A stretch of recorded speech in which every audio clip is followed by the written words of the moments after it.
Welcome, welcome. Today we have an awesome class with NÄ. And NÄ is a synth pop artist, multimedia artist, singer, songwriter, music producer, synthesized, synthesist, uh, prolific commercial photographer, and professor of photography and digital art at the art school at DePaul University in Chicago. It's so awesome to have you here, Nye. Thank you so much for your time and your experience. Let's get to it. Can you tell the artists here about yourself and your music and photography? Thanks so much for having me come in and speak to Supreme Sound. Lark, this is super cool. A little bit about myself. I am an artist. I am a designer. I am a musician. I'm a professor. And like many of you, the minute you decide to do something art related, there's definitely a lot of work. There's definitely a lot to learn and to continue learning throughout that process. My background is in visual art, and so I went to graduate school to actually study visual art and put my ideas in terms of media and performance and cultural critique into a new format. And now I actually teach photography and digital art here in Chicago at DePaul University. This is so wonderful. Alark is sharing my website, Push Button Future, my debut album, which was uh, produced and co-written alongside my partner, Ryan Black. Came out last year, almost or just about 1 year ago, last February. And a lot of the concepts in the music deal with aspirational lifestyle culture, sort of looking at the way in which people consume in such a way that it defines who they are, or allowing how we consume, whether that's sugary Starbucks drinks, hosting extravagant unicorn parties, or just honestly, those sort of luxury items that make us feel a certain way, that sort of aspirational feeling, what that's all about. So that's Push Button Future, and this is a little bit about me. We'll talk a little bit about this next time, but important to mention that my partner and I did a year-long concert series live streaming from our homes that took place in outer space last year, which is called Saturday. Super fun. Uh, and I know you just had my Spotify pulled up as well. That's awesome. Yeah, I'll pull it up in a second again. Cool. I just want to pull up your YouTube channel. Yeah, Awesome. so go check them out. Is there anyone in particular people could start with, or they're all? Yeah, so I would say if you want to jump kind of in the middle, you can start with episode 5, where we actually did an episode collaborating with another synth duo, Waking April from North Carolina. A very fun, lighthearted, ridiculous episode. We always do the pre-show for an hour before it gets started. So if you click anywhere sort of in the middle, it gets Sorry. it's great. And there is on the YouTube, under the Saturday playlist, there is also a trailer that talks a little bit about the premise of the show and why Blizz and NÄ are ice cream ambassadors from Earth, trying to find a bunch of ice cream recipes from other planets. So Brilliant. a lot of arts and crafts, and sort of showing the artifice, showing the behind the scenes of a multi-camera production with just 2 people taking control of it. Full on script. I'd It love was to hear some of the music, to play some of the music. Oftentimes, cryoprogenitors can cause momentary rifts in the cosmos when. Wow!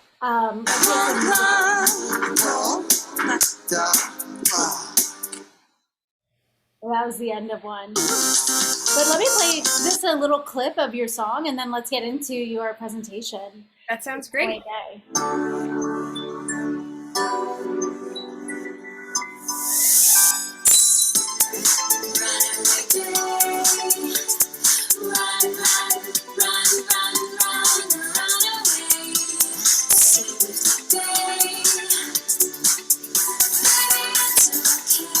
I love the song.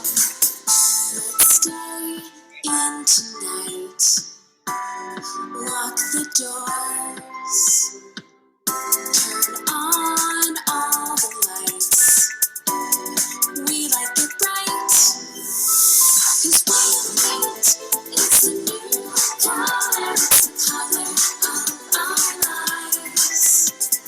White paint, it's a new color. It's the color of our lives. Super, super cool. It's super catchy. Let's get into your photography presentation. Awesome. And also, before we begin that, you can find more about NAE's music at naemusic.com. So it's NAEmusic.com. And then also on Instagram at NAE Synthpop. So NAESYNTHPOP. So I'll let you take it away and share your screen. Sounds great. Thank you so much for the kind introduction as well. Yeah, you're welcome. You're awesome. Got my Instagram pulled up over here as well. Perfect. We are going to go into slideshow mode. All I'm right. so excited for this because I'm shooting a music video on Sunday and I have a friend who's helping me who's really good with graphic design, but I have a lot of resistance to doing the video because it's just a small team, low budget, and this is perfect. So I'm ready to get my notes. Awesome. And honestly, there is so much that I feel like gets overlooked when you're looking at social media so frequently. When we're all, I mean, we're on our phones, we're looking at image soup, and there's such there's sort of a vast array of different kind of photo approaches, from, you know, the very scrappy sort of content that you might see on stories or reels where someone's sort of speaking into the camera and then it moves on really quickly, and those can be awesome.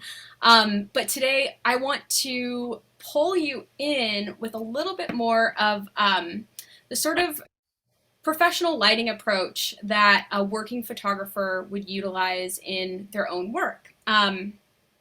But the caveat being, not everyone has, you know, a multi-$1,000 professional camera body at home. And so a lot of what I'm going to talk about today really has to do with lighting, position, and pose. So we're going to get into this, and I think it's important to remind ourselves that even with something that can be a little bit technical on the outside, we have to remind ourselves we got this, we can do this.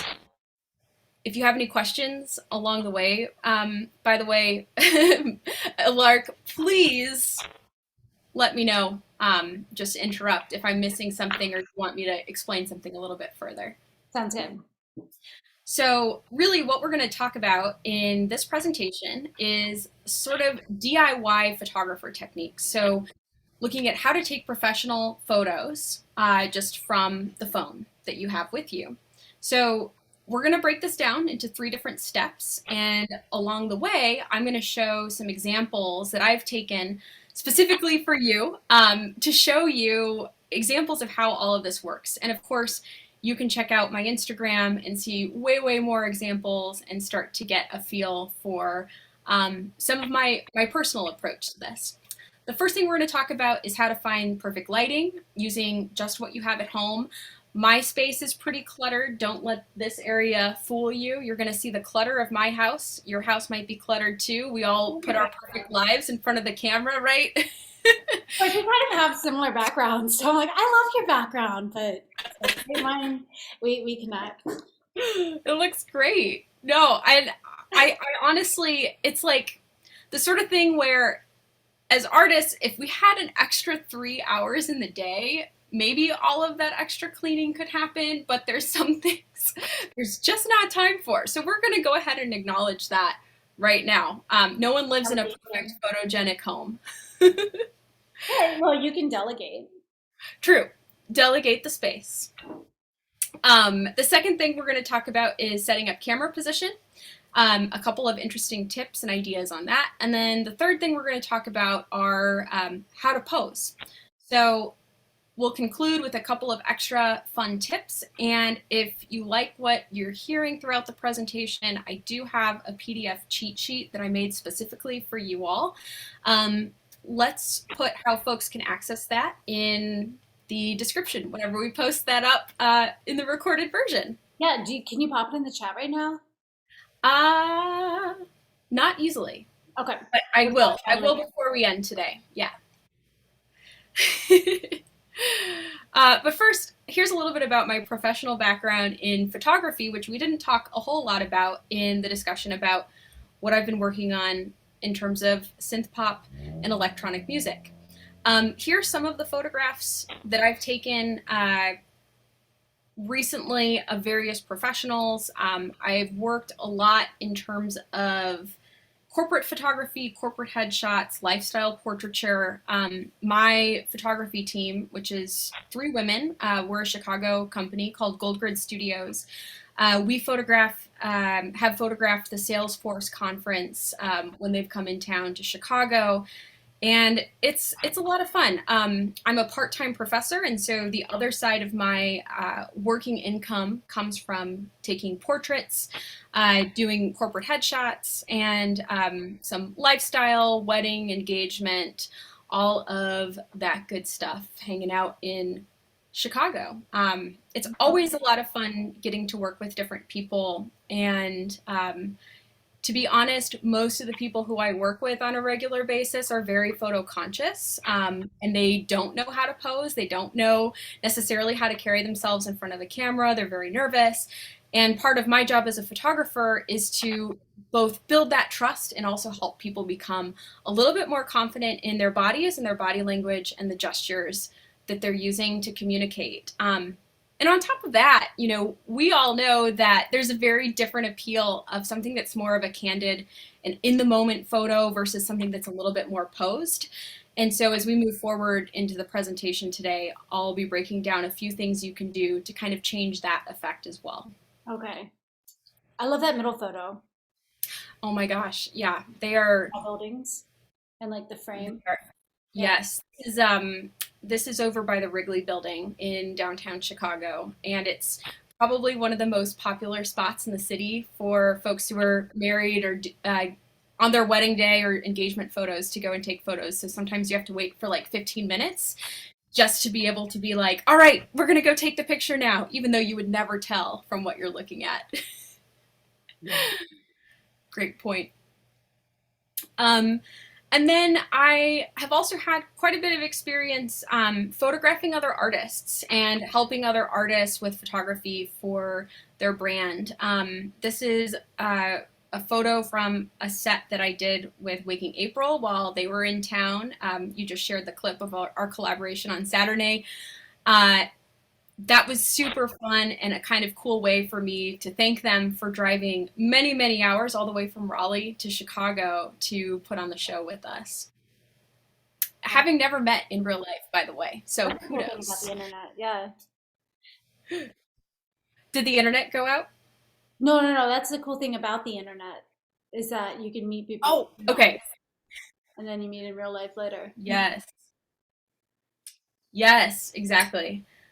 So that was a really cool experience. And then, of course, certainly during the pandemic and then just in general, my partner, Ryan Black, who goes by Blizz as his stage name, we've spent quite a bit of time learning how to set up the camera to effectively photograph ourselves using a remote shutter. So both posing for the camera while no one's operating it. This is the behind the scenes photo you see is me setting it up there on the side, and then the pictures that have come out from this. It's so cool to see the behind the scenes.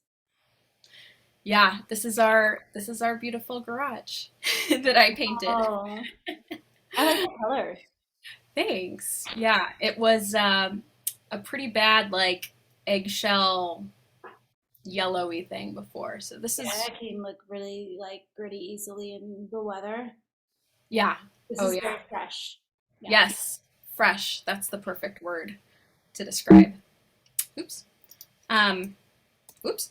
And then another behind the scenes, you'll like this one as well, Ilark. This is me photographing Ryan or Blizz in our basement, and the basement is always the place where all of the clutter and all of the production gear and stuff gets sort of put everywhere. And so we're always making space or figuring out a way to kind of stage things. And for this shoot, I wrapped a bunch of little fairy lights around the lens of my camera to give this really cool kind of bokeh effect. That's what it is on his photo. Yes, yes, it works. It Yeah. works really, really well if you have a longer lens, if you are working with a professional camera. But since our basement is basically like white brick and these curtains, which are barely, they're barely holding it together over there, it kind of helped to create a space in that picture. Yeah, it looks more like it's the backstage of a venue, and I think it's cool that the fairy light around Blizz in the left one, top left hand corner, Yeah. how it's circling around his arm and it's making his shirt, his sweater there like Yes. two tone, even though it's naturally just one tone. But the stripe of it matches, it coordinates with the V stripe that's actually in the sweater. So the frame was really nicely done there. That's a great observation. Yeah, and honestly, with the fairy lights, because they're so like they move everywhere, you have to, just like with any kind of photography, you have to take a lot and kind of see those perfect moments where they land in that spot. Yeah. So even as someone who takes photos professionally, doing a shoot like this, I'm still taking probably between 300 and 500 photos For for how many shots that you end up with? for probably 5 to 7 that see the light of day. That's the thing that I realized when I started working with photographers years ago. I didn't know this. People are saying like, "Oh, I'm not photogenic," and it's like, psh, hardly anyone is. You just have to take many hundreds of photos to get, yeah, 5 to 7. So Exactly. Exactly. Even if you're a great model, etc., just because we're changing so many different things, trying different things. Um, but yeah, you're absolutely right. Like that is the industry for sure. Um, so if you do go to my Instagram, you may or may not be surprised to know that most photos that are on my Instagram are actually not taken on a professional camera. I kind of came to the realization in the last couple of years, realizing that I needed to post more consistently and frequently, and I needed to sort of step away from my own perfectionism of this needs to be taken on a professional camera and say, you know what? No, I need to work with the tools that I can so that I can work a little bit more quickly and also just have fun. A big camera is a big, heavy thing to carry around. And when I get done photographing a wedding for 10 or 12 hours, the last thing I want to do is pick up the camera again and start working with it. And so I've found that, especially with the way that our camera phones are made now, there are so many really cool, interesting things that you can do. And now looking at my profile, you might be able to tell which images were taken on a phone and which one were on a camera, but maybe that's a good Q&A to happen a little bit later. yeah, definitely. And I'm noticing also, I'm curious, later we can talk about this for video as well. You know, it's not photography, but it's related. I know that it really depends. I've been thinking about the algorithm and how it favors certain content. It also depends, like, oh, is it organic content or is it professional? Professional photography has done well on Instagram, TikTok as well. Yeah. I think there are many factors that go into it, but organic also works well. My last video that I put out, Nirvana, was shot on my iPhone. It is iPhone 11, but it's only just the two cameras, not the three. And it looked kind of like, you know, it's obvious that it's taken on a phone, but it looked like lo-fi. And I did that mixed with stock footage, stock video footage. Really? The video that I'm shooting on Sunday is going to be with my iPhone and iPad, but we're going to like purposely make it lo-fi, like homemade DIY. Yeah. And there's kind of an authenticity to that. It's like you are, I mean, we all are real people, and there's a relatability, there's an authenticity to seeing that those videos, and even um, to turn it back to your work, I mean, your Spotify canvas for Nirvana, which is built out of that footage, is so dynamic and so stunning and moving.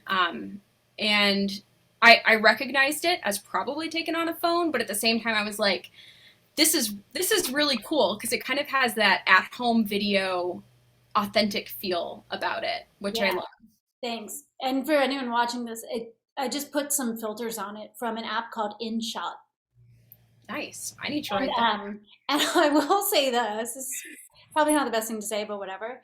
InShot, it's free to use, and then it's, after the first video that you film, they'll put their watermark on it, and then Mhm. there's a little X in the box that you click like, um, yeah, next time I'm gonna pay, but I just use it for free every time. I'm like, and it's set up that way, so That's take great. advantage before they change that feature. That is an excellent tip. I do So buy other programs, but just not that one. Okay, so we sorry. gotta we gotta pick and choose. We live in a subscription world. Yeah, it's so. What I like to say to myself more and more frequently, and also what I tell my students, especially when the pandemic happened, at the very first quarter, none of the students had access to cameras, and so I taught an entire photography class just working with iPhones, which as a college level class was an interesting challenge for me, but I was also really blown away by what the students were doing and how I was challenging myself to create at the same time. So something to just remember, especially if you've spent time like researching, oh, I need my own camera, I want to get into photography. I 100% support that, but I think at the end of the day, the camera that you know best, that's on your person, like in your pocket when you need it, is gonna be great. Yeah, there's a And thing. all of the What's the photos. best camera there is to get? It's like what's the best camera to have? The one that you have on you.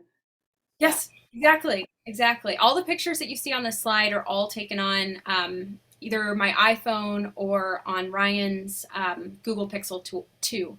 So uh, another interesting thing to keep in mind during this presentation is that photography is actually defined or derived from two Greek words, photos, which means light, and graphos, which means draw. So if you start thinking about photography as drawing with light, it becomes a lot more creative practice as opposed to necessarily replicating something that you've seen or trying to quickly take a picture. It really is an art, I think, and I can go down this rabbit hole, but I just want to contextualize a little bit of what I'm going to talk about with this idea of photos graphos. Well, drawing with light. I'm making photos.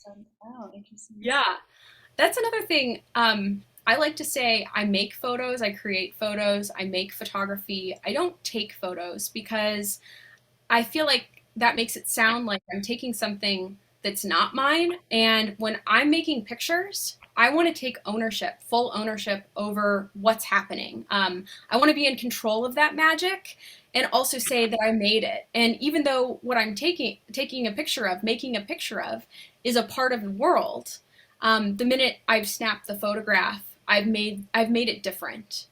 It's never going to look exactly that same way. I love this. That's so cool. Okay. Getting a little bit philosophical, Yeah. which is good. Okay, so let's get into some of the technical things that I wanted to talk about today. The first step is finding the light. There's two parts to this. One, you want to find a window in your house, a time of day when you have light flooding into the room. It can be a cloudy or overcast day. It can be a sunny day, but the window should just be illuminating light. And then the second thing, turn off all the other lights in the room. Interesting. The reason for that is we want that main light source to be the most simplistic, and from there we can start to mold it and modify it with either our body, with props, with bounce cards, which we're going to talk about. But we want to kind of eliminate all of the other variables as we're getting started. So that's me setting up my phone on this little googly thing. I have a question. Are we also going to talk about outdoor shoots as well? I'm going to talk a little bit about it at the end of the presentation, but that could be a whole other presentation in itself, to be honest. So something to talk about in the future. I'd love to talk a little bit about it today. Yeah. Make a note because I'm doing my music video shoot coming up. A lot of it's going to be outside. So, Yes. Yeah. I need your expertise. Yep. We'll cover some of the basics on that. Okay. So typically I like to stabilize my camera, my phone, whether that's putting it on a table, putting it on a chair. I have this goofy, it's not in the room here with me, but it's this goofy little squiggly thing where I can just mount it, and I'll typically just use like a mic stand because I have them around. I use them, but honestly it can fasten to anything. Like a bookshelf? Yeah, totally. What is Just the brand of this? If people were to like Google it to buy it? let me make a note to write that down, and I will let you know to put it in the comments. Yeah. I have a ring light right back here, and I'll just flip my screen. I have a ring light running right now. Yeah. And just so you know, this is it for the people watching without the light, with the light. Amazing. And I might even bring it to the outdoor video shoot just to stabilize. Yes. It makes such a difference, and it's nice to have something to put your phone on, just because we want our hands to be free to pose and not be holding on to a phone necessarily all the time, or even onto a selfie stick, because it's really limiting as far as what you can do with your body. So I always recommend setting it on a stable surface, or in your ring light is perfect, or on my little googly wiggly alien thing. I like that. Yeah, you can. Looks like you can do a lot with that. And just a note about the selfie stick. I noticed that like if you're holding something, it's clear that your arm, you can see, like even if you crop your arm out, you'll be able to see the angle of the shoulder. Something fun to note that I talked about with someone in a conversation the other day about my Nirvana music video. This is just a ring light posing thing, and maybe you're going to talk about this, but I just want to bring it up right now. There's a shot of me, and I'm lying on my floor in my bathroom, and I have my phone mounted on my ring light, and it's like right above my face. Yeah. But I'm holding the ring light up with my legs, not my arms, so that my shoulders are relaxed. So that's another thing to do. Nice. Yeah, that's another great way to free up what you're doing on the top, as far as your shoulders. I think that's great. It looks like somebody else is shooting it, but no. This is called creative people being very creative with what we have to work with. Yeah. It's good. So, in terms of lighting position, generally speaking, a 90-degree angle from the light works because it's a little bit more dramatic light. I'm going to show you the difference between a 90-degree angle and a 60-degree angle where you're slightly more facing the light, which we talk about in photography as being a little bit more broad light, so your whole face is illuminated. Here's a diagram, but to put it into perspective, this is a 90-degree shoot. So this is good.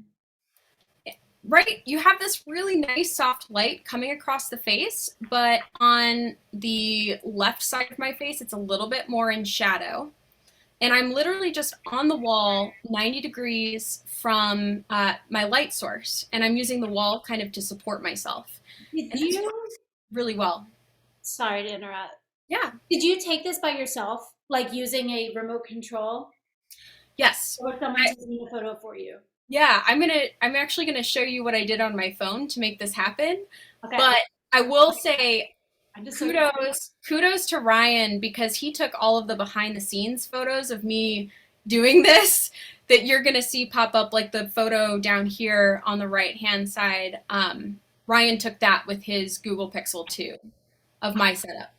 I just think it's so cool. Like this one on the left is that knowing that you took that of yourself is so Yeah. inspiring for people. Yeah. Oh, thanks. Yeah. That's It's a the great shot. goal. You can do this. Yeah. So here's just another behind the scenes, same photo, all of this happening kind of simultaneously. And I want to point out how tight this space is. Talking about having cluttered homes. If you have a window and you have a wall, not to go window to the wall on it, you can do a lot of really great stuff. So this is the other vantage point. This is just in the walkway, right in the entrance of where I live. Here's a difference.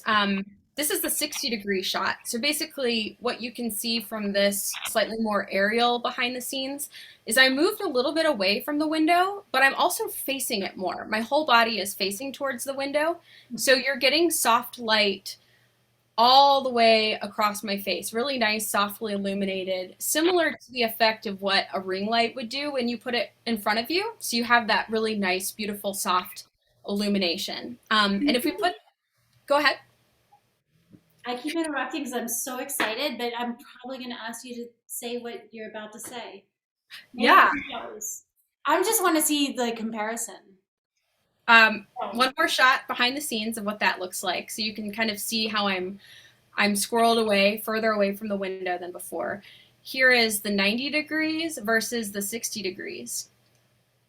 Neither is better than the other, but depending on what you're going for with your brand, your attitude, like the more soft, illuminated, like full on, my whole face is lit up, is a little bit more playful and like in your face, like I am here. And when the light is sort of like falling off to one side of the face, like you see in the 90-degree shot that has a little bit more of the shadow, it's just psychologically a little bit different. And that's just a very slight change in my position to the light source. Wow, this is really cool to see them side by side. So, how would you relate this to people's branding? Like, if so, some of the artists that I coach, for example, one does a goth industrial pop electronic because her like goth industrial, would she maybe do more of the side 90-degree angle? And then another one of the artists that I work with is a little bit more like pop, that's kind of more like Taylor Swift. So I feel like that's more like the playful, softer front on, less moodier. I don't know. What are your thoughts? I think that's a great question. I would actually rewind to my previous statement about taking a lot of photos. I would say try both, try everything, because it's not just necessarily what your brand is, but it's also what are you wearing on a certain day? How do your clothes catch the light a certain way? What's your mood? What's your attitude for that particular photo shoot? And try both and see what comes across a little bit more it's one of those like deeply rooted psychological response things where when you're looking through that set of however many photos on your phone, you'll see the one and you'll be like, I think that's it. Now, to any artist who wants to have like a really dramatic presence all the time, like I've taken photos for an artist called The Silhouette. And as you can imagine, his whole persona is being silhouetted, very dramatic light. He's a shadow, he is the phantom, he is the person haunting our dreams, right? So a lot of my photography of him is a silhouette. But I also don't think that everyone necessarily has to be that literal with it. And so my advice is, especially if you're not super familiar with taking pictures of yourself yet for your brand, try out a couple of different things, a couple of different spaces, different outfits, and see what works best. If that's helpful. Yeah, totally. And that's like sage advice. Yeah. So this is, you were asking, how did you do this? This is the 10-second timer function. Actually, Ryan hit it for me on this particular shot because he's taking the picture. but I'm literally sitting there like a mannequin for 10 seconds, you know, making slight minor adjustments. And then the timer will go off. Can you do that for a photo burst? I would have to look at that. I haven't done it for a photo burst before, but I wouldn't be surprised. Yeah, because that could be. I wonder. Yeah, that could be helpful to just like keep. Take a bunch in Yeah. succession. Yeah. That's a really, really great point. And I'm going to look into that too. I'm writing it down. And when would you use a 10-second timer versus like my ring light came with a remote control? So when would I use 10-second timer? Maybe that'd be something if I like press it and then run to position. Yeah, Oh, I could just like hide my hand and yes. then click, click, click. Yeah, I kind of alternate between the 3-second, the 10-second, and a shutter remote. So it kind of depends on how far away from the camera I am. So if I'm really far, I'll probably use the remote and then hide my hand. If I'm close enough to where I can hit it and then set my pose, I'll use the 10-second. And if I'm taking a bunch and just changing slight things along the way, I'll use the 3-second timer. It just depends on how close the phone is to me. Yeah. Hey, I have a question. Yeah. I just need to pause for a moment. Sure. I want to make sure that we're recording your screen because I noticed that I'm recording your screen. Yes. I think you should be. If you're recording if you've hit record, you should be recording the meeting as it appears. Okay. Yeah, I'm 90% confident, 95% confident on that. Okay, then we'll keep going. If not, I will re-record this for you for sure. I wouldn't want to record. Let's see. Okay, so here's a note example. I think these are important to show as well. And something that some folks know about, some folks don't necessarily, but I'm standing literally right in front of the window, which is a backlit picture. This can look great as a silhouette. This is how you take a silhouette photo if you just convert it to black and white. But typically, if you want that bright, illuminated, professional look, you want to avoid having any windows behind you. And to your point, also, a lark about being outside, backlit photos with the sun right behind you are really hard to pull off on a camera of any kind as well, unless it's like a very certain time of day when the sun is about to set and you're going for something really specific. But when I'm outside, and I'll take a step back, when I'm outside looking for where the sun is, I actually put my hand up above my head like this, and I spin around in a circle looking for when there's no shadow, because your hand is a lot like the crevice of your eye, and we're trying to avoid shadows or dark shadows under the eyes. So once you can figure out where the sun is using your hand, and this is really helpful on a cloudy day when you literally can't see where the sun is, I'm just like walking around like this, and it's great because I can figure out where the sun is and make sure it's not directly behind me. Okay, so you do this until there's no shadow, and then when there is no shadow, that's where you're going to place the camera? So that's where I want to place myself. So once I find no shadow, that means that the sun is opposite of my hand. So I want to face towards the sun, either like directly, which would be more like that 60-degree, or at a slight angle, which would be more of that 90-degree position. I don't quite understand. Yeah, because I'm not clear, and so I'm not clear. Like, I think I know what you mean because I know to like face the light, but Yes. it's not quite clear, and I don't know if the people viewing would be clear. So if I go like this, right, and let's say where my ring light is, where the sun is, and there's no shadow there, that's where I would place the phone. So that would actually be opposite. So you would place yourself where your hand was, where there's no shadow. And then I would place the phone on the opposite. Yes. because your phone, or sorry, your hand is you. Your hand is like your eye. It's like the crevice that casts a shadow. Let me come back to that when I show a few of the shore photos. I get it. So there'd be like no shadow on my face. Right, exactly. Yeah. Yes, exactly. Thank you for the clarification. I wish I had a visual in front, but yes, that is correct. Okay. The other thing that I tell folks to avoid, and this is a lot of pictures of me in this presentation, and some of them are very cheesy, so bear with me.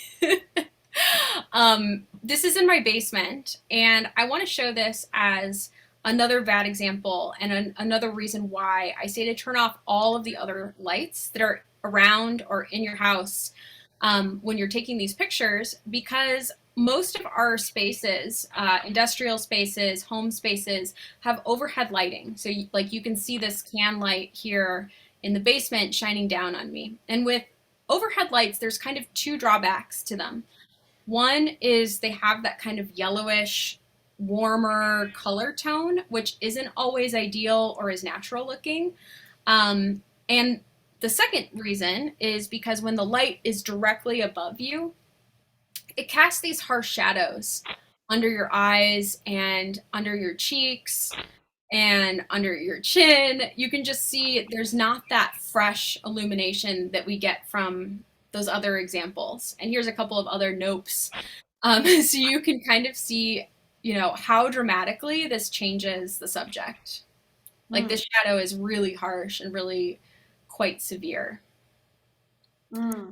I didn't know that it increased the risk of a blurry picture. Yeah, so any kind of daylight is actually going to be tenfold as powerful than any lights that you have inside of your house, especially like lamps, that sort of thing. Your ring light is good to go.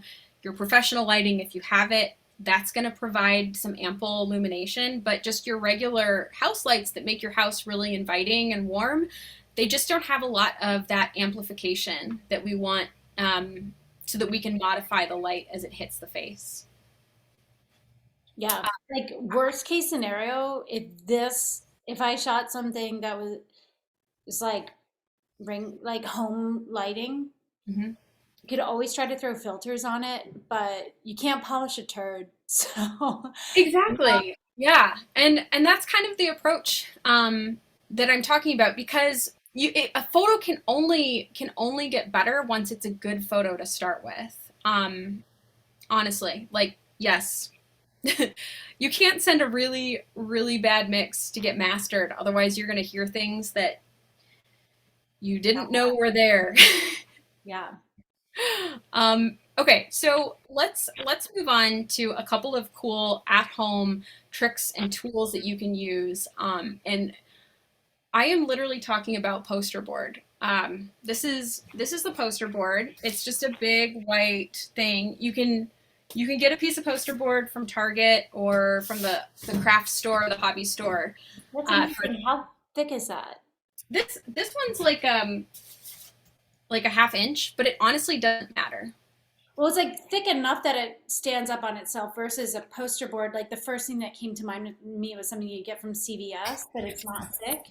And CVS is not thick. That'll Really? not like the paper, not like if it's paper, but if it has foam in it, even if it's a little bit of foam, it's perfect. Yeah. I'm gonna get some this weekend. Okay. Yeah. Like, So did Amazon ship this, but if it's like not worth the packaging, environmental factor, Okay. I'm asking for that every day. Just brilliant. I never knew this. Okay. Yeah.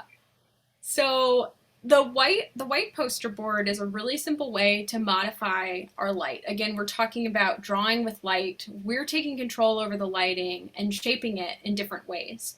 And if you add what we call a white bounce to the photo, it makes the portrait feel a little bit more clean and light. Alternatively, adding a dark bounce, which we're going to talk about and I'll show pictures of, makes the photo feel a little bit more dark and dramatic. So this is me with the bounce. The bounce is bouncing that white light from the window, which is up here, to the other side of my face that isn't next to the window. Wow. So if you look at the difference here, the one on the left has the white bounce card, and you can see how the right side of my face, based on the photo that we're looking at, is more illuminated than the right side of my face here on without the white bounce example. Wow. This is really interesting to see side by side. Yeah, and actually, if I stop the share here, I'm going to show you with my own face. Here, you can see this in action. I have my light at about a 90-degree angle here, bouncing against this wall. Here's my bounce card. Check this out, just on the Zoom call, how much this changes. Hold up. Hold up. How much more this changes how my face is illuminated. It's really it's really intense. God. It's a cool thing. Does it matter what dimensions your bounce card is? And I'm asking because I'm thinking like practicality. For example, in like how big was that right there? Like 3 feet by. Yeah, this one's maybe 2 by 2.5, 2 by 3. Honestly, I have worked with bounce cards that are like this big, like 1.5 feet. You know, it sort of depends on if you have someone to hold it for you, or if you're kind of setting it up next to you. If you're going to set it up on your own, I would say go bigger. But if you have someone to hold it and kind of move it around for you, then you can go smaller. I wonder, could you also get one that would fold in half? A large one that folds in half? Because I gotta pop Yeah. mine in my trunk of my little Miata. The So trunk, cute. yeah, but the trunk it doesn't like it's a small car, so Mhm. Yeah. like Fold it up. All of my reflectors, my professional reflectors, they all fold naturally, so I can bring them around with me. So the Pro, it'll work. which Yeah. is the foam ones. And would that like ruin the light reflection? No, no. You can fold the foam. Just make sure that it's kind of straight when you're using it, and it'll work perfectly. It's literally just there to bounce the light back to you. And how much does a foam thing cost? Like $10? Not even. At maximum, I've found them for like $3 to $5, $3 to $7, Chicago prices. Get out. Okay. Yeah. You're like blowing my mind. Okay. Cool. All right. So, I don't consider myself a novice at this. I'm not a professional, but like, yeah, this is so cool. Okay. well, and it's amazing what you can do again with your phone and some foam, right? Phone. So, in this next example, I've actually covered it with just black fabric. If you have black duvetine, that works, or go to Joann Fabrics and just get a piece of like thick black felt or black fabric. And it can actually serve the opposite effect if you want the light to be more dramatic. So if you look at the left side of, or the right side of my face here, the light fall off is a lot more severe. And you can kind of see the difference with the white bounce next to me versus the black, and how much that changes the dimensionality of the portrait. Wow. And it affects on your arm too. Oh yeah. Oh my God, I didn't even notice that. Yes. So true. It's like a spot the difference photo, you know? Yeah. Find the things that are different. Great point. And your earring.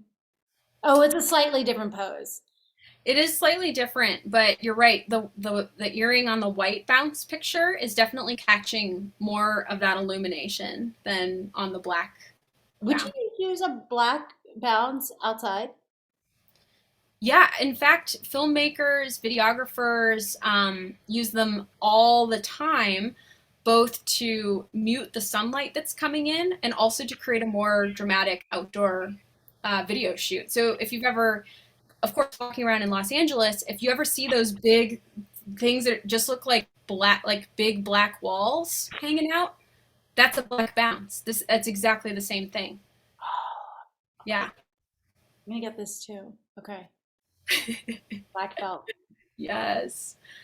And no, felt more than velvet, because the first thing I'm like, oh, black velvet, that's great for absorbing light. However, it's pricier than felt. Yeah, felt is super cheap, super affordable. It's great. And if you have Duvetine, that's like the best stuff. That's what the actual film crews use, which is the super thick black production material. But any kind of black material works, or you could just take your board and spray paint it black. Like there's a lot of different ways to accomplish it. Could you do one side black and one side, like spray paint one side black? Yeah. Yeah, that's how my professional reflector is set up. One side is white, one side is black, and I can flip it inside out. So one side is gold, one side is silver. It's a lot of How do you fun. flip it inside out? It has like a case that it zips into. It's like a big, it's a professional photo reflector, so it kind of like folds into itself, if that makes sense. Okay. Yeah, I've used professional ones before. I thought at first we were talking about like a foam one, but Oh, no, no, no. Yeah, but it's essentially doing exactly the same thing. hmm. How do you spell Duvetine? D-U-V-E-E, wait, D-U-V-A-T-E-E-N. Duvetine. Okay. Cool. So yeah, let's move on to the second step. This one's a little bit shorter, and that is camera position. So we kind of talked about this already. With a selfie, it's more difficult to actually get distance from the camera as opposed to placing it away from you and stabilizing it. But of course, we often find ourselves in situations where a selfie is the best method. And phones are now at a point where the front camera has developed so far where we can take some great selfies, within the realm of those limitations. So a couple of thoughts on setting up your camera, and this could be whether it's stabilized, whether you're holding it. It's best to set up it slightly above eye level or right at eye level. That's kind of a safe shot. It's what you see a lot of social media influencers doing when they're holding their phone up and taking a picture. And you can set the camera below the eye level. It's a little bit trickier because generally speaking, why our influencer friends don't do that is because you get a lot more chin in the picture, but it can work too. And I'm going to show you some examples of both. And it's something to be aware of based on how you want to communicate to the viewer and communicate through the photos. So this is me doing that, as you can see in the behind the scenes photo that Ryan took. The first tip I want to talk about is what it looks like to turn your phone upside down when you're taking a selfie. This is something no one thinks about, but the lens is actually made in such a way that it's not perfectly round, and it does different things. I love that you're doing this right now. I'm trying to test it. I'm like, how is it different? Yeah. Okay. What you'll notice is the distortion is a little bit physically different, and you can do this in both selfie mode or using the main camera. So if you are using someone as a human tripod to take a picture for you, and your eyes meet the lens at a different spot, which has a totally different psychological effect. So the right side up picture is on the left. The phone is normal. My eyes are meeting the camera. And on the photo on the right, the phone is upside down, and it has a totally different effect. As far as where my eyes are meeting, they're sort of gazing offside. It looks like I'm thinking about something, considering something. It's really fascinating. But couldn't you look like, no, like this is normal, now this is upside down, knowing that the camera's here? Couldn't you just look where the camera is? You could, yeah. I chose not to because I thought it would be, sort of like where do you normally look? Like how can you alter that and throw yourself off a little bit? And I really think that there is an actual different distortion to the camera and the way that it shapes your face. Yeah, definitely. But I encourage you to try it more and try it in different places and try it at different heights from yourself. You'll start to see some kind of interesting wonky things. Wow. If you ever photograph, I have a friend who teaches ceramicists how to photograph their ceramics. And if you photograph a pot right side up versus upside down, literally the curvature changes of the vessel or the carafe. It's really cool. Wow. Okay. So we talked a little bit about camera position being above versus eye level versus a little bit down. In this photo that I'm sharing, the camera is slightly lower than me. And how does the photo communicate differently? I'm like a powerful woman looking down at you. I know my stuff. It works really well with my hand sort of being at my hip. Like I am a confident person. I'm queen. Y'all are below me. And that's because the camera is the viewer, right? That's how we feel when we're meeting the gaze of this person who's kind of looking down at us. This person looks confident and powerful, right? Yeah. Grab a copy of Forbes magazine or go check out the cover, and you'll notice that a lot of the covers have the person, like this, right, slightly looking down at the camera because there's that sense of power. And then a couple of other examples. In the photo on the left, the camera is at eye level. And then on the two pictures on the right, the camera is lower. And you can kind of see the difference there. Yeah. And how it distorts, but also how my eyes are communicating. And important to mention, these are taken on my professional camera, but I think this is a really solid example of how that can change with the body language. Yeah. Another, like, this is extreme example time where the camera is really far above me. It's very like sexy, very influencer focused. It's very confident in a different way, like, hey, what are you looking at or what are you doing? Of course, some of this is being communicated in the expression. And then on the photo on the right, the camera be a little bit lower. Again, it's powerful, but it also feels like, we're stuck inside of this weird TV. Who is this strange character who's sitting on top of it? Like, it just changes the whole image. Yeah. Highly recommend this book on posing, moving into the last step we're going to talk about, which is by Roberto Valenzuela. It's called Picture Perfect Posing. You can find a used copy on Amazon for like $30, and I'll link that to you as well. Okay.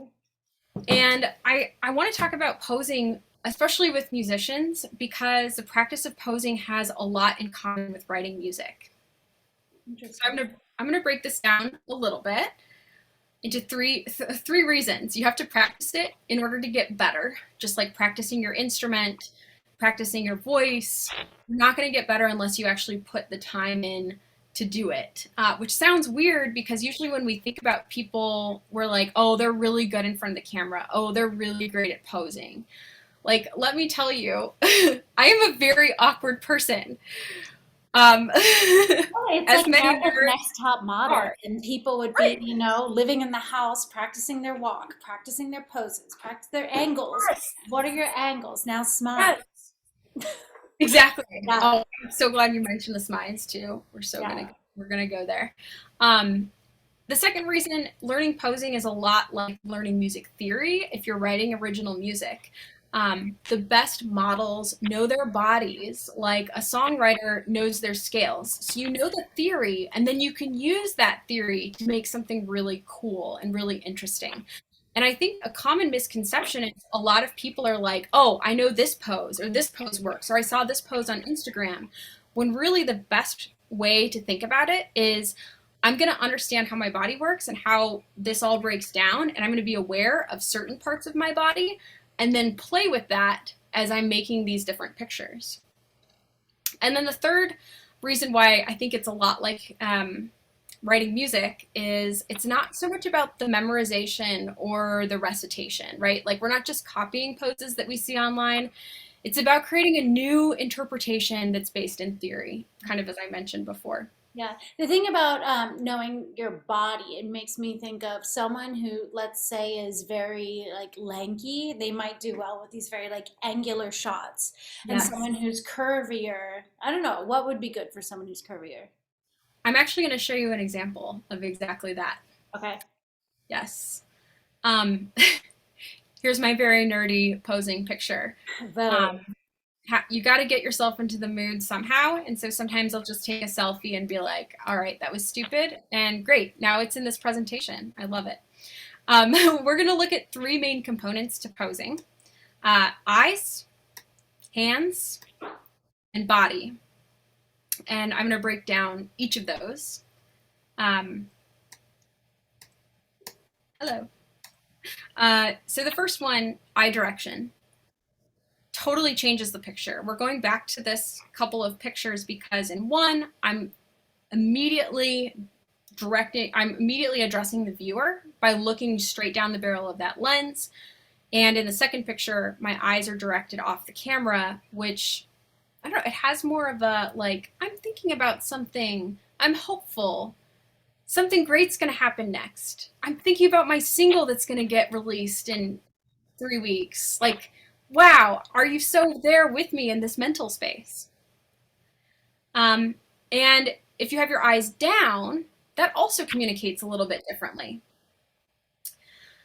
Eyes down, I'm kind of in my own head. She's in her own head. She's like, wow, I just got this disco ball. Wow, this is just such a great day, etc. So once you sort of start thinking about how just where the eyes are meeting the camera, or if they're meeting the camera, you can totally change how the photograph is communicating. This is interesting because I know I take photos for music as an artist, and I also take photos for my business. So when Yes. I'm doing artistry photos, there's a lot more expression.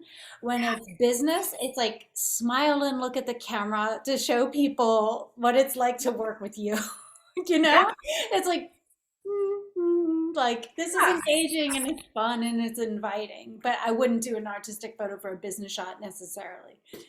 Awesome. Yeah, exactly. And I mean, when you're making those business photos and you think about the viewer that's going to be meeting your gaze, meeting your eyes in that picture, there's a sort of sense of trust. Like, do I think I could work with this person? Could this person be an inspiring coach? Like, how is our relationship going to move forward? It's very much relational.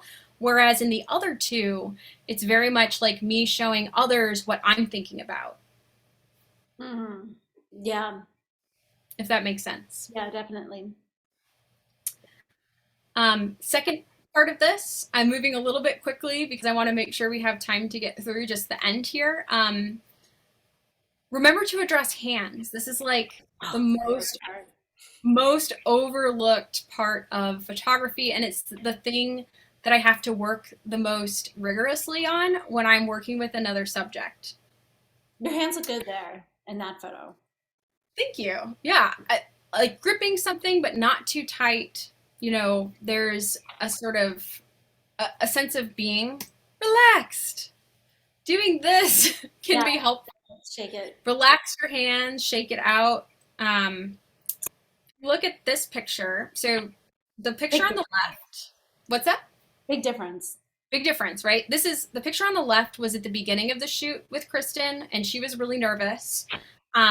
Towards the end of the shoot, where she was starting to get relaxed, more comfortable with the camera. But here you can see how tightly she's gripping her suit coat with one hand, and then the other hand is just really tense and the fingers are separated. Versus the hand here on her more relaxed picture, which just exudes relaxation and comfort. Yeah, and it's more compelling for us to go because towards her. It's like, oh, she's comfortable with herself, so I'll be more comfortable with her. Exactly. And she's a phenomenal Chicago wedding photographer and filmed the Sugar Pumps music video. Oh. Yeah. Here's a little bit more subtle example with Brian.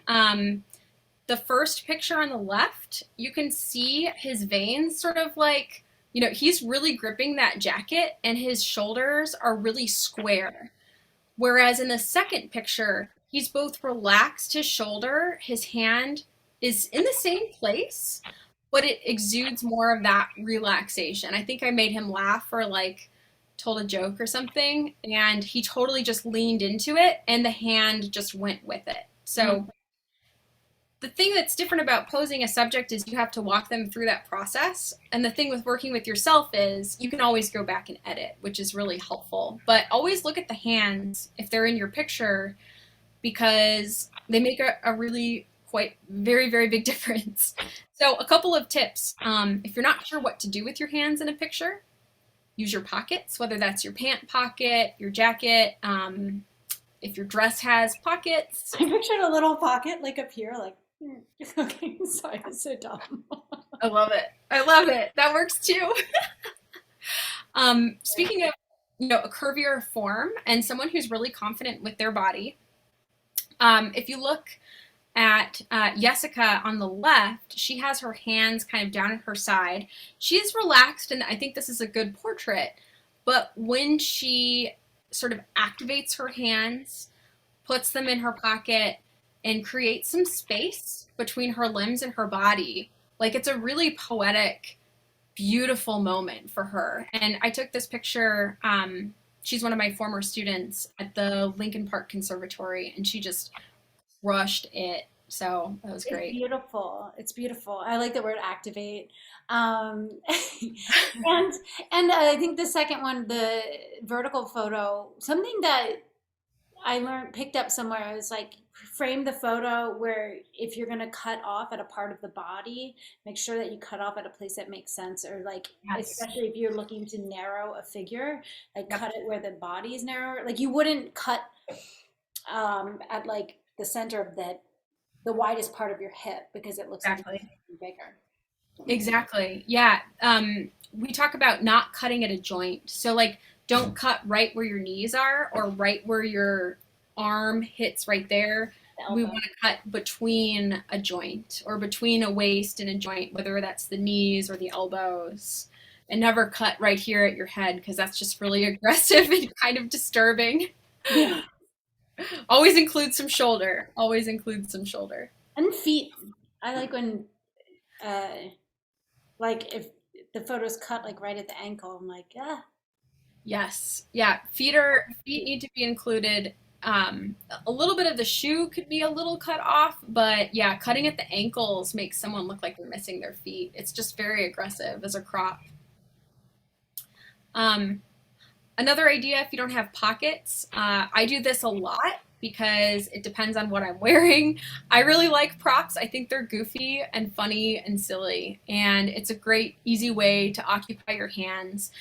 And also a cool way to experiment with your camera, because our phones have these really wide lenses. When I push that disco ball, even the micro disco ball towards the camera, it all of a sudden seems like a 16-inch disco ball because of the way the camera changes the distortion, right? Yeah, that's cool. Super fun. That's interesting. And if you've ever wondered why people at weddings carry bouquets, it Oh. occupies their hands in pictures. It's a prop. I mean, of course, they're beautiful, they smell great, whatever, but it is an immediate answer to putting your hands on something in a picture instead of having them get messy. I've never thought about this. It makes perfect sense. And yeah, it makes everything so much easier. Yep. So I really want you to think about posing as a full body experience, even in a close-up portrait or a full-length portrait. No matter what you're doing, you're activating your entire body as well as you can. And having the ability to do that is really important.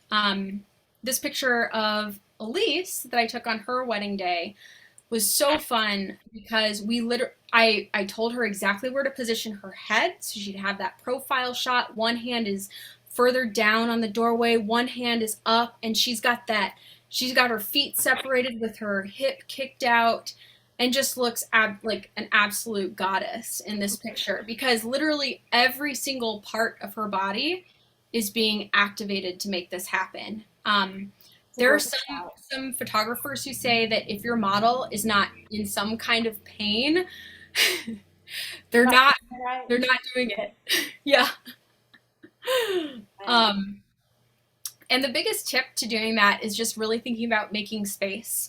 making space between your limbs, making space between your joints, going to back to that picture of Jessica where she's in the conservatory. It's very different to have her hands here as opposed to when she stuck them in her pockets and had a little bit more space, a little bit more dynamic flair to it. Yeah. And here's my examples. What we want to avoid are static passport-esque photos where I'm directly facing the camera. The camera is looking at me right here. I'm always thinking about how can I shift my weight? How can I kick one foot out? Where can I put my hand? Can I put this up here? And then just experimenting with that. And again, that's a spot where maybe the burst mode, the 3-second timer, doing a bunch of different things and seeing what works out best. And even though these other two pictures are a little bit silly, they're way better than this first one where I look like I'm getting my driver's license photo taken. Yeah. And you can make space without totally opening up all of your limbs. Like here, my hands are closed, but my feet are making space. My head is tilting. My foot is kicked back. So even though I'm taking up a little bit of space, I'm doing these really small, subtle things that open up my body and make space. In this case, I think the head tilt is kind of the most direct. And here's another example. We have more of a closed pose versus more of an open pose where I've extended my hand out, rested against the window ledge. And there's 3 specific parts of the spine that you can think about in this process. And I bet you do yoga. Yeah. So in yoga, this gets talked about a lot, probably more than even in photography. But the 3 different parts of your spine you want to think about are the cervical spine, which you always want to think about your head sort of having a string on top, like being pushed up to the sky. The thoracic spine, which is more, the combination of these two sort of mitigates your posture. And then the really important one is actually here at the bottom, the lumbar spine, the part that sort of makes you stick out your butt versus not. If that's engaged in a photo, that is going to be a good photo. What do you mean engaged? If you stick out your butt? Yeah. So if you look at the second picture, it's not necessarily like sticking out your butt like this as much as it is tucking in the lower part of your spine, which makes your butt sort of stick out a tiny, tiny bit more, but it also throws this thoracic curve back. Wait, tuck in or tuck out? Tuck, kind of like, tuck out. Like tuck out. I need to be like standing up, sort of like. You can't see. Yeah. So if I'm like here, I'm just normal. And then if I'm tucking it in, I'm like. Okay. So let me show you some examples in photos. It's a subtle thing. Okay. And we do need to wrap somewhat soon, so. Cool. I will, I think I can wrap this in about 2 minutes. That's cool.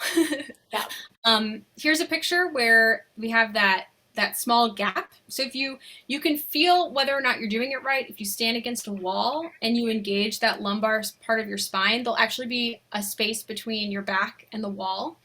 This is a little bit more subtle example where you can't see it happening, but the photographer spoke specifically about posing her in such a way that this was happening. It automatically changes her posture even when she's like leaning out over on top of a bed. So she's like, she's sticking her butt out.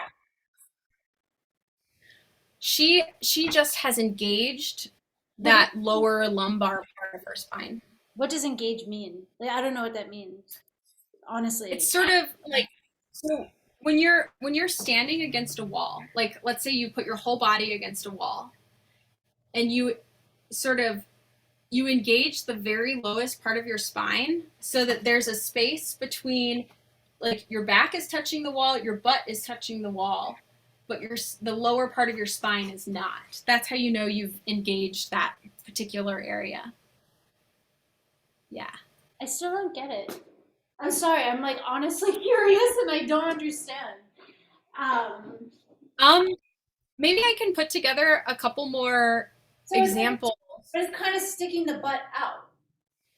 Yeah, it's a little bit of that, and also just feeling the lower part of your spine. So you're like kind of sticking your butt out versus tucking your butt in. Yes. But it's not like you're sticking it out like this. It's more like you're sticking it out like this, where your back. Is it your like back, this? Or is it yes, like this? the first one. Yeah, so it's like out. But it's not Yep. like fully, but like if Yep. you were to tell a 6-year-old, you'd be like, Yeah. stick your butt out. Yeah. Without being like this. No. Okay. My friend Cami is really good at this. She is a professional model, and just taking pictures with her at the Dua Lipa concert last week, it was incredible, like just watching her go through all of these poses, etc. But this is one of her modeling shots where you can see there's sort of an S that's being formed, like of her whole body between her head to her chest to her butt, and that's what works really, really well. This is a great example of this happening, being modeled by a professional. Yeah, and her arms are also out to the side, which, Yeah. it's like at her side. Yeah. So last couple of tips, be aware of your environment. For example, here, I'm standing in shadow versus here, I've found the light, the sun is kissing the side of my face. This is great. Just make sure that you know where you're standing and how this is translating. Avoid unwanted headwear. So like having this tree right behind my head creates this whole shape behind my body as opposed to just having it off to the side, establishing that space instead of making it such a heavy composition. The squinch. Look up the squinch, Emma Stone. It's a way of kind of posing your eyes just a little bit more so they're more engaged. You talked about smizing, if you've heard of that. Great things to look up. And honestly, your photos, no matter who you are, they can exude confidence based on your body language, camera position, your whole setting, the lighting, just on their own. And lastly, have fun with it. Keep trying out new places, new outfits, new props. Keep it interesting, personal. I'm pushing myself a lot to be even more ridiculous and silly. And it's great. It keeps it fascinating. So thank you. That's it. Amazing. Yeah. Just wanted to share a thing that you know about, but we didn't really say it that much. But golden hour, like the sunset or dawn. So the light is very magical in LA, they call. Yeah. So my feeling on golden hour is once you know where the light is and you know how to escape the light on a super sunny day and photograph in the shadows, find those reflective light moments outside, a good photographer can photograph in any lighting situation.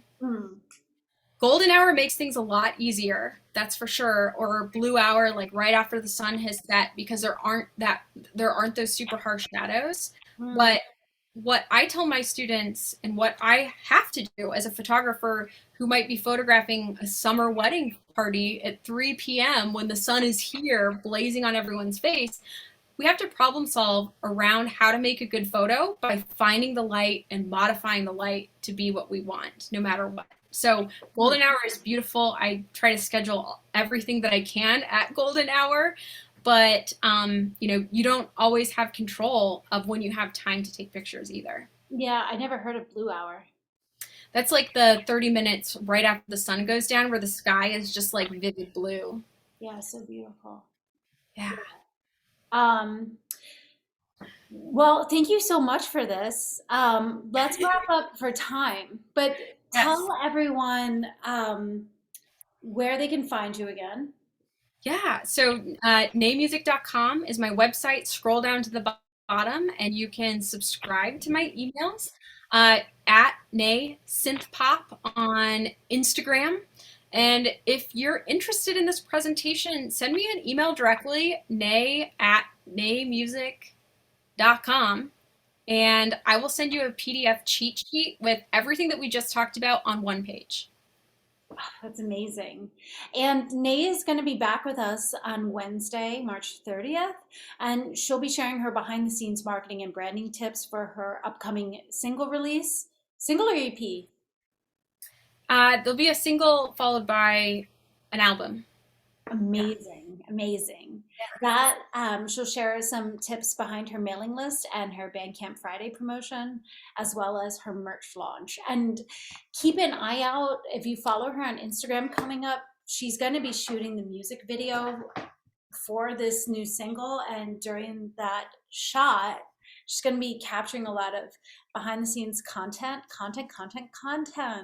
and um, and it's going to be a fantastic opportunity to see how she's capturing this content with her eye for her music projects, and it's a great learning experience. I'll be watching for sure.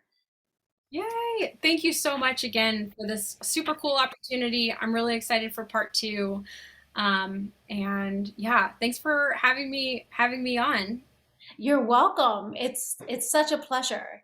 And yeah, again, follow Nay's music. And if you're also interested in artist coaching, I help female singers, songwriters, music producers in pop and electronic music develop their music and develop their artistry and release the music that they love to build their music career that they love. So you can also learn more about artist coaching at www.SupremeSound.Life, and it's also on Instagram at SupremeSound.Life. Fantastic, Nay. Yay! This is so awesome. Thank you so much for this. Amazing. And can't wait for round two. Yeah. Awesome. Thank you so much. Thank you. And thanks everyone for joining. And we'll catch you soon.